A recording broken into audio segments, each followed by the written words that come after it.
Pacific Island leaders welcomed a promise by the United States to increase aid to island nations in the Pacific Ocean. Proposed aid will go to fight illegal fishing, increase security, and deal with climate change. It comes after many years of limited support.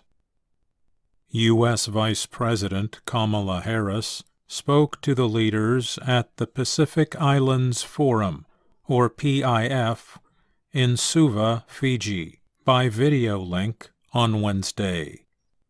Harris proposed that U.S. aid to the islands would increase 200% to $60 million a year for the next 10 years.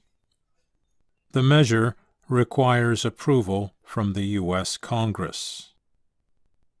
Leaders gathering for the 4-day meeting see climate change as the area's major security issue, but tensions between China and the U.S. and the surprise withdrawal of Kiribati from the meeting are also being discussed. Recently, some Pacific leaders have sought to increase trade and security ties with China. The Solomon Islands, for example, struck a security agreement with China that has brought concern from the United States and its allies. Harris told the leaders, "We recognize that in recent years that Pacific Islands may not have received the diplomatic attention and support that you deserved. We are going to change that." After Harris's speech, Palau President Surangel Whipps, Jr. told Reuters, "It really shows the U.S. are back and want to play an active role." He added, "Sometimes because of our remoteness, we get forgotten, so this was important."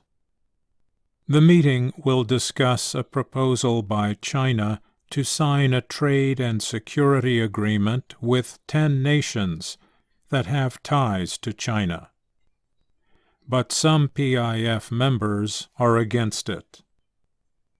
Palau, which has a defense relationship with the United States and diplomatic ties with Taiwan, was among the PIF members excluded from the proposed China deal.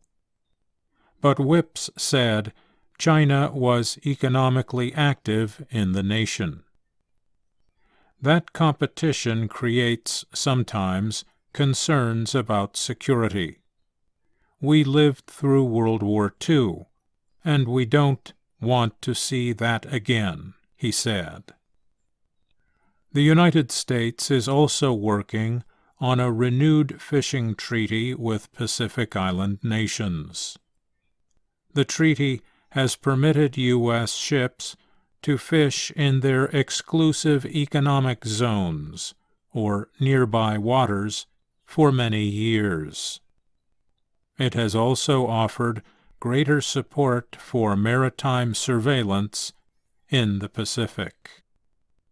Fiji's Prime Minister, Frank Bainimarama, is the chair of the Pacific Islands Forum.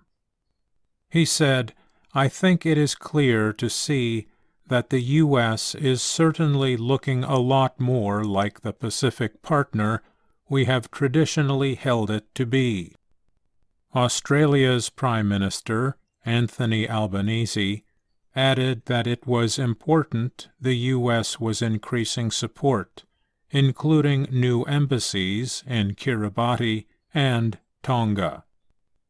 "We very much welcome the Biden administration's increased presence in the region," he said, adding strategic competition was a backdrop to the conference.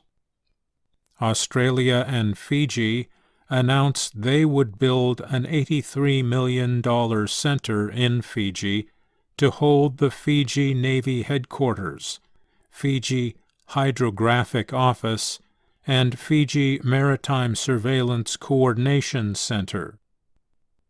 Albanese said, "The countries will work together on the project."